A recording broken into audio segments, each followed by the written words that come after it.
Ether board के लिए बहुत ज़्यादा इंपॉर्टेंट है। तो आज हम डाइएथिल ईथर को कैसे प्रयोगशाला में बनाते हैं वो पढ़ने वाले। ओके स्टूडेंट्स, वीडियो को लास्ट तक देखना, बिल्कुल भी स्किप मत करना क्योंकि वीडियो बहुत ज़्यादा इंपॉर्टेंट होने वाली है। और हाँ स्टूडेंट्स, वीडियो पसंद आएगा तो प्लीज़ लाइक जरूर कर दिया करो और चैनल पर नए हो तो चैनल को सब्सक्राइब कर लो। उसके बारे में जो बेल आइकन है उसे प्रेस कर लेना जिससे कि आगे आने वाली एक भी वीडियो आपसे मिस ना हो जाए। और आपकी कोई भी क्वेरी है तो उसके लिए आप हमारे व्हाट्सएप ग्रुप को ज्वाइन कर सकते हो जिसकी लिंक आपको नीचे डिस्क्रिप्शन में मिल जाएगी। ओके स्टूडेंट्स, आइए स्टार्ट करते हैं। तो स्टूडेंट्स, सबसे पहले आज हम जानते हैं ईथर क्या होते हैं। तो ऊपर सबसे ऊपर हेडिंग लगा लो ईथर। थोड़ा सा बेसिक पढ़ लेते हैं, उसके बाद मैं डाइएथिल ईथर पढ़ाऊंगा आपको। ठीक है, अब देखो ईथर क्या होते हैं कि अगर ऑक्सीजन परमाणु की दोनों संयोजकताओं से एल्किल समूह लगा दें, क्या लगा दें, एल्किल समूह, तो हम इनको क्या बोलते हैं, ईथर बोलते हैं। क्या बोलेंगे, ईथर। यदि ऑक्सीजन परमाणु की दोनों संयोजकताओं से एल्किल समूह लगा दें तो उसको हम क्या बोलते हैं, ईथर बोलते हैं। और देखो ईथर भी दो प्रकार के होते हैं, सरल ईथर और मिश्रित ईथर। सरल ईथर और मिश्रित ईथर। सरल ईथर वो होते हैं कि अगर ऑक्सीजन परमाणु के दोनों ओर एक ही जैसे एल्किल समूह है तो CH3OCH3 दोनों एल्किल समूह कैसे दिखाई दे रहे हैं आपको, एक जैसे दिखाई दे रहे हैं। तो ये किसका एग्जांपल हो गया, सरल ईथर का।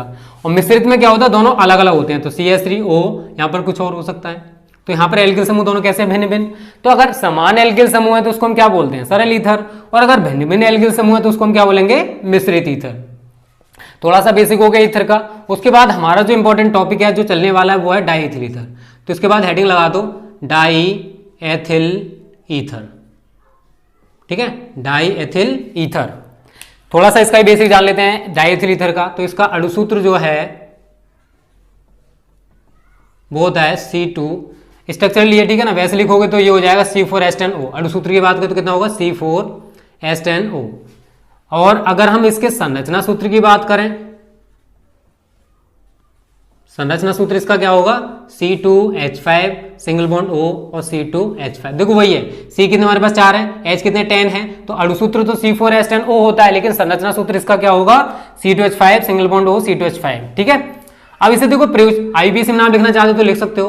IUPAC नाम इसका होता है एथॉक्सी एथेन। क्या होता है, एथॉक्सी एथेन। ठीक है स्टूडेंट्स, तो ये तो हो गया इसका क्या, केवल थोड़ा सा बेसिक जान लिया कि इसका अणुसूत्र क्या होता है, इसका संरचना सूत्र क्या होता है, इसको IUPAC में इसका नाम क्या है। तो ये तो हो गया इसका बेसिक। अब डाल लो अगली हेडिंग, बनाने की प्रयोगशाला विधि। किसे प्रयोगशाला में कैसे बनाएंगे, लैब मेथड, बनाने की प्रयोगशाला विधि। ठीक है ना, ये लैब मेथड है। अब देखो लैब मेथड क्या है डाइएथिल ईथर को बनाने में, वो मैं आपको बताने वाला हूं। तो यहां पर लिख लेना आगे, प्रयोगशाला में डाइएथिल ईथर बनाने के लिए, डाइएथिल ईथर बनाने के लिए एथिल अल्कोहल की अधिक मात्रा को, एथिल अल्कोहल की अधिक मात्रा को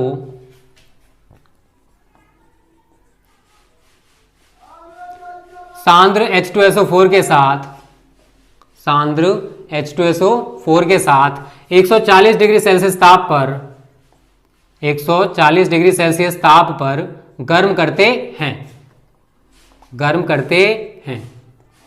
ठीक है स्टूडेंट, अगर हमें प्रयोगशाला में डाइएथिल ईथर बनाना है तो हम क्या करेंगे, एथिल अल्कोहल की अधिक मात्रा को सांद्र H2SO4 के साथ 140 डिग्री सेल्सियस ताप पर गर्म करेंगे तो हमें डाइएथिल ईथर प्राप्त हो जाएगा। अब देखो इसकी रिएक्शन कैसे होती है।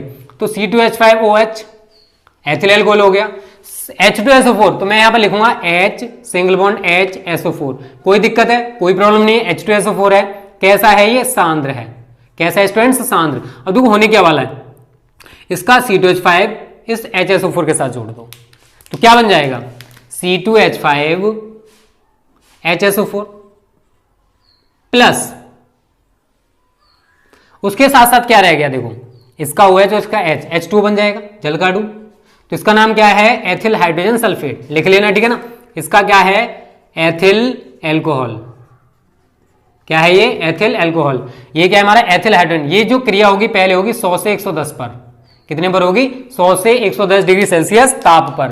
सेकंड पॉइंट में क्या होगा, जो हमारे यहां पर एथिल हाइड्रोजन सल्फेट बना C2H5 HSO4। अब इसकी दोबारा से हमें एथिल एल्कोहल, क्योंकि मैंने क्या बोला है, एथिल एल्कोहल की अधिक मात्रा को, तो यहां पर फिर हम क्या लेंगे, एथिल एल्कोहल। तो यहां उल्टा करके लिखूंगा मैं HOC2H5।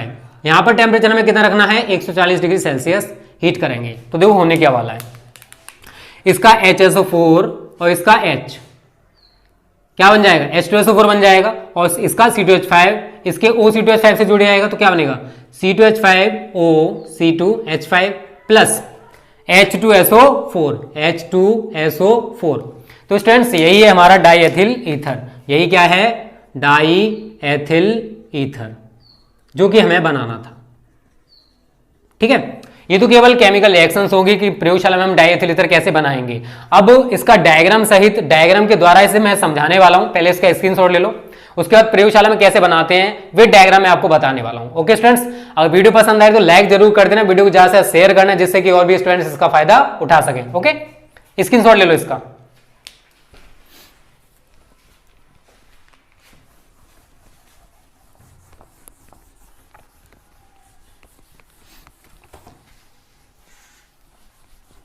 तो स्टूडेंट्स प्रयोगशाला में हमें डाई एथिल ईथर कैसे बनाना है उसका डायग्राम पूरा का पूरा मैंने यहाँ पर बना दिया है। अब देखो प्रोसेस क्या होने वाला है वो मैं आपको समझाने वाला हूँ। देखो ये गोल्ड पेंदी का फ्लास्क ले रखा है हमने। गोल्ड पेंदी के फ्लास्क में हमने क्या लिया है, एथिल एल्कोहल और सांद्र H2SO4 2:1 के अनुपात में। 2 भाग एथिल एल्कोहल है तो 1 भाग क्या है, सांद्र H2SO4। फ्लास्क को हमने तेल उष्मक पर रखा है और नीचे बर्नर लगा दिया है। इसमें ताप का पता करने के लिए हम एक थर्मामीटर लगा देते हैं और बिंदुपाती कीप में हमने एथिल एल्कोहल की अधिक मात्रा को ले रखा है, मतलब अलग मात्रा ले रखी है। ठीक है ना। अब हमें करना क्या है वो आपको समझना है। इसके आगे एक वाष्प संघनित्र लगा हुआ है, आगे ग्राही पात्र है और ग्राही पात्र को हमने किस में रखा है, बर्फ प्लस जल के संपर्क में। यहां हमें डाई एथिल ईथर प्राप्त होगा। अब देखो टेम्परेचर कम है, एथिल एल्कोहल का जो क्वथनांक है 36.5 डिग्री सेल्सियस होता है। टेम्परेचर इसका क्वथनांक कम है, इसलिए हम इसको जल्दी से कहां ले आते हैं, सिंक में ले आते हैं। सिंक का मतलब किसी ठंडी जगह पर ले जाना। अब आप प्रोसेस समझना जो मैं समझाने वाला हूं। एक गोल पेंदी के फ्लास्क में एथिल एल्कोहल व सांद्र H2SO4 2:1 के अनुपात में मिलाते हैं तथा तेल उष्मक पर रखकर बर्नर की सहायता से गर्म करते हैं। ताप का पता लगाने के लिए इसमें एक थर्मामीटर भी लगा दिया जाता है। जब इसे हम गर्म करेंगे तो इसमें से क्या मुक्त होगा, डाई एथिल ईथर। कैसे मुक्त होगा, देखो मैं आपको क्रिया बता चुका हूं अभी। C2H5OH, पहले हम टेम्परेचर को 100 से 110 डिग्री सेल्सियस रखेंगे, उसके बाद धीरे धीरे करके हमको टेम्परेचर को बढ़ाना है। ठीक है। C2H5OH सांद्र H2SO4 से क्रिया करके पहले क्या बना रहा था, HHSO4 100 से 110। तो शुरुआत में क्या बनेगा students, ethyl hydrogen sulphate C2H5HSO4 plus H2। और सेकंड पॉइंट में क्या होता है, ये जो एथिल हाइड्रोजन सल्फेट है C2H5HSO4 ये एथिल एल्कोहल से क्रिया कर लेता है, तो HOC2H5। यहां पर हमें टेम्परेचर अब कितना रखना है स्टूडेंट्स, 140 डिग्री सेल्सियस। कितना करना है, 140। तो यहां पर हमें क्या प्राप्त हो रहा था, देखो HSO4 इस H से क्रिया करेगा, H2SO4 बन गया C2H5OC2H5 प्लस H2SO4।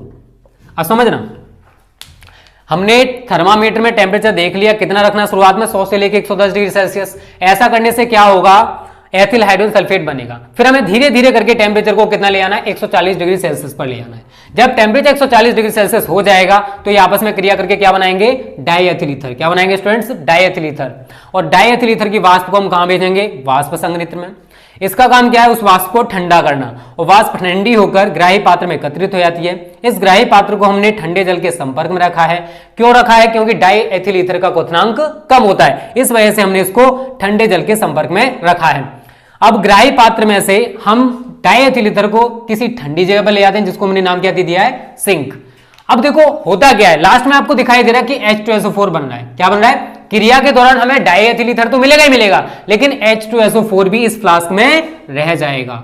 अब हमें करना क्या है, केवल एथिल अल्कोहल को इसमें मिलाना है। H2SO4 पहले से अवेलेबल है, फिर वही दोबारा से क्रिया होती रहेगी और हमें लगातार डाई एथिल ईथर प्राप्त होता रहेगा। इसलिए इस मेथड को हम अविरत ईथरीकरण विधि भी कहते हैं, अविरत ईथरीकरण विधि। याद रखना इस नाम को। क्यों कहते हैं अविरत का मतलब बिना रुके। अब यहां पर देखो बिना रुके हमें डाई एथिल ईथर प्राप्त होता रहेगा। क्यों प्राप्त हो रहा है उसका रीजन देखो, H2SO4 हमें बाद में निकल रहा है, बाद में बन रहा है। H2SO4 कहां रह गया, फ्लास्क में। हमें केवल डाई एथिल अल्कोहल को इसमें मिलाना है, उसके बाद वही प्रोसेस अपनाना है और हमें डाई एथिल ईथर दोबारा से मिल जाएगा। तो डाई एथिल ईथर इस विधि के द्वारा हम लगातार प्राप्त कर सकते हैं। ओके स्टूडेंट्स, तो ये तो था छोटा सा प्रोसेस, इसकी थ्योरी आप लिख लेना। एक बार मैं आपको फिर समझा दूं। गोल्ड पेंथिक फ्लास्क में एथिल अल्कोहल और शांत H2SO4 2:1 के अनुपात में मिलाते हैं। तेल ऊष्मक पर रखकर बर्नर की सहायता से गर्म करेंगे। ताप का पता लगाने के लिए इसमें हमने एक थर्मामीटर लगा दिया। बिंदुपाती कीप में हमने एथिल अल्कोहल की अतिरिक्त मात्रा को ले रखा है। जब हमने इसको बर्नर की सहायता से गर्म करेंगे तो इसमें से डाई एथिल ईथर की वाष्प मुक्त होगी, जिसे हमें वाष्प संघनित्र में भेजकर द्रवित करना है। इसका काम क्या होता है? उसे वाष्प से द्रव में बदलना। ग्राही पात्र में हमें डाई एथिल ईथर प्राप्त हो जाएगा। ग्राही पात्र को हमने ठंडे जल के संपर्क में रखा है। क्यों रखा है? क्योंकि डाई एथिल ईथर का क्वथनांक कम होता है।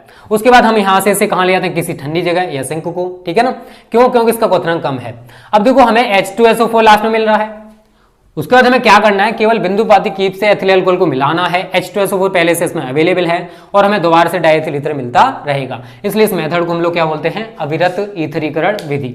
इसका स्क्रीनशॉट ले लो। उसके बाद मैं इसके भौतिक गुण और जो इंपॉर्टेंट रासायनिक गुण है वो पढ़ाने वाला हूं। ओके स्टूडेंट्स, आगे देखो इसके भौतिक गुण। देखो जितना इंपॉर्टेंट हो सकता है वो मैं आपको पढ़ाने की कोशिश कर रहा हूं। ओके स्टूडेंट्स, तो आपका ही फर्ज बनता है वीडियो को थोड़ा सा शेयर कर दिया करो, ठीक है ना, जिससे कि ज़्यादा से ज़्यादा स्टूडेंट्स हमारे साथ जुड़ सकें। ओके, बस आपका छोटा सा काम है। मैं आपके लिए इतना मेहनत कर रहा हूँ तो आप भी थोड़ी सी मेहनत तो हमारे लिए कर ही सकते हो। तो सबसे पहले हम इसके पढ़ते हैं भौतिक गुण, ठीक है ना। किसके भौतिक गुण हैं ये? डाई एथिल ईथर के फिजिकल प्रॉपर्टीज। केवल इंपॉर्टेंट चीज़ें देख लो, इतना टाइम नहीं है कि मैं तुम्हें सारी चीज़ें बता सकूँ। तो भौतिक गुण में पहला पॉइंट है, यह रंगहीन मीठी गंध वाला, यह है रंगहीन कोमा मीठी गंध वाला ज्वलनशील द्रव है। नंबर 2, यह जल में मिश्रणीय है। मिश्रणीय का मतलब यह जल में घुल जाएगा, यह जल में मिश्रणीय है। तीसरा है, इसका क्वथनांक 36.5 डिग्री सेल्सियस होता है। ओके स्टूडेंट्स, तो ये तो हैं कुछ भौतिक गुण किसके? डायएथिल ईथर के। उसके बाद हम पढ़ते हैं इसके रासायनिक गुण। इतने तो कम से कम प्रिपेयर कर लेना। केमिकल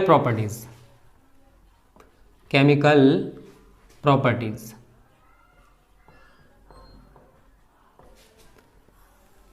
तो जो इंपॉर्टेंट है वो बताने की कोशिश कर रहा हूं।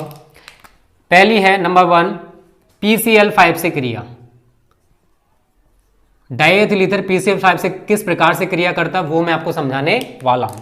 देखो सबसे पहले तो हम लिख लेते हैं डायएथिल ईथर C2H5O C2H5, ठीक है, प्लस PCl5 होता है तो PCl3, एक Cl ऊपर एक Cl नीचे। अब देखो क्रिया क्या होने वाली, सही तरह समझना। इसका C2H5 और इसका Cl, C2H5 Cl बन गया। इसका C2H5 और इसका Cl, C2H5 Cl बन गया। उसके बाद POCl3 बन जाएगा। तो यहां पर C2H5 Cl कितने अणु बने? 2। तो 2 molecular C2H5 Cl plus POCl3। और C2H5 Cl का नाम क्या है स्टूडेंट्स? Ethyl chloride. क्या है इसका नाम? एथिल क्लोराइड, ठीक है। इसका नाम आपको बताइए, डायएथिल ईथर है, इसका नाम फास्फोरस पेंटाक्लोराइड है, इसका नाम फास्फोरिल क्लोराइड। अगर ना पता हो तो लिख लो फास्फोरिल क्लोराइड, ठीक है। तो ये तो हमारा पहला केमिकल प्रॉपर्टी कंप्लीट हो गया। उम्मीद करता हूं ये समझ में आ गया होगा। उसके बाद इसका स्क्रीनशॉट ले लो स्टूडेंट्स। उसके बाद आगे बढ़ते हैं। देखो जितने इंपॉर्टेंट है वो मैं कराने की कोशिश कर रहा हूं, ठीक है। जितना एफर्ट मैं आपके लिए लगा सकता हूं उतना लगाने की कोशिश कर रहा हूं। मैं चाहता हूं आप सभी के अच्छे मार्क्स आ जाएं। ओके स्टूडेंट्स, तो दूसरा पॉइंट देख लो, नंबर 2 है HI से क्रिया। ये बहुत ज्यादा इंपॉर्टेंट है, HI से क्रिया। देखो HI से 2 अवस्था में क्रिया होती है, A ठंडी अवस्था में क्रिया और B गर्म अवस्था में। और देखो ठंडी अवस्था में किस प्रकार से होगी? अगर ठंडी अवस्था में हम क्रिया करा रहे हैं C2H5O C2H5 प्लस HI, तो देखो क्या बनेगा, सही तरह समझना। C2H5O इस H के साथ लगा दो तो C2H5OH बन गया प्लस C2H5I। तो स्टूडेंट्स क्या क्या बना? C2H5OH का नाम शायद आप सभी को पता होगा, क्या है? एथिल अल्कोहल है। क्या है? Ethyl alcohol. C2H5I का नाम क्या है? Ethyl iodide. क्या है? Ethyl iodide. हाइड्रोजन आयोडाइड है, ये डाईएथिल ईथर है। अब देखो गर्म अवस्था में क्रिया किस तरीके से होने वाली है, गर्म अवस्था में किस प्रकार से क्रिया होगी वो और देख लो। ठंडी अवस्था में क्या क्या मिला हमें, एथिल एल्कोहल और एथिल आयोडाइड, और गर्म अवस्था में अगर हम क्रिया कराते हैं तो देखो क्या मिलेगा, C2H5O C2H5 प्लस यहाँ पर 2HI लेने पड़ेंगे हमें, क्या लेने पड़ेंगे 2HI। उसका रीजन अभी आपकी समझ में आ जाएगा। देखो HI कितने, 2 हैं, तो एक I इधर लगा दो, एक I इधर लगा दो, कितने H रह जाएंगे, यहाँ पर 2 रह जाएंगे, तो क्या होगा C2H5I C2H5I, 2 I थे, दोनों के दोनों इसके साथ जुड़ गए, तो क्या बन जाएगा 2C2H5I प्लस एक O है, 2 H है, क्या बन जाएगा स्टूडेंट्स H2O। तो ये क्या है हमारा एथिल आयोडाइड है, क्या है ये एथिल आयोडाइड, ठीक है, ये हाइड्रोजन आयोडाइड है, ये डाईएथिल ईथर है। तो जब हम गर्म अवस्था में डाईएथिल ईथर की क्रिया HI से कराएंगे तो हमें एथिल आयोडाइड प्राप्त होगा, और अगर ठंडी अवस्था में कराते हैं तो एथिल एल्कोहल और एथिल आयोडाइड दोनों प्राप्त होंगे। उम्मीद करता हूं ये रिएक्शन भी आपके क्लियर होगी। तीसरी है एसिटिलीकरण, एसिटिलीकरण, एसिटिलाइजेशन। अब ये क्या होती है ये जान लो। देखो डाईएथिल ईथर को एसिटिल क्लोराइड के साथ C2H5O C2H5, ये तो हो गए डाईएथिल ईथर। किससे क्रिया करानी है हमें, एसिटिल क्लोराइड, तो CH3COCl, प्रेजेंस यहां पर रहेगी निर्जल AlCl3 की, गर्म करेंगे तो देखो होने क्या वाला है, इसका CH3CO, इसका CH3CO इस OC2H5 के साथ जोड़ दो, तो CH3COO C2H5, CH3COO C2H5 plus इसका C2H5 इस Cl के साथ जोड़ दो, तो क्या बन जाएगा C2H5Cl। कहने का मतलब यह है कि अगर हम डाईएथिल ईथर को एसिटिल क्लोराइड के साथ निर्जल AlCl3 की उपस्थिति में गर्म करें तो हमें एथिल एसीटेट, इसका नाम क्या है स्टूडेंट्स एथिल एसीटेट, ठीक है लिख लेना एथिल एसीटेट, उसका एथिल क्लोराइड है, ये आपको पता हो गया एसिटिल क्लोराइड है, क्या है ये एसिटिल क्लोराइड, और ये क्या है हमारा डाईएथिल ईथर, डाईएथिल ईथर, ठीक है। तो अगर हम डाईएथिल ईथर को एसिटिल क्लोराइड के साथ निर्जल AlCl3 की उपस्थिति में गर्म करेंगे तो क्या प्राप्त होगा एथिल एसीटेट, ओके। तो स्टूडेंट्स ये 2-4 इंपॉर्टेंट केमिकल रिएक्शंस हैं जो कि डाईएथिल ईथर में पूछी जा सकती हैं। तो इसी के साथ हमारी वीडियो समाप्त होती है। उम्मीद करता हूं वीडियो अच्छी लगी होगी। अगर वीडियो अच्छी लगे तो वीडियो को ज़्यादा से ज़्यादा शेयर करना, ज़्यादा से लाइक्स करना, जिससे कि आपकी तरह और भी स्टूडेंट्स इसका फायदा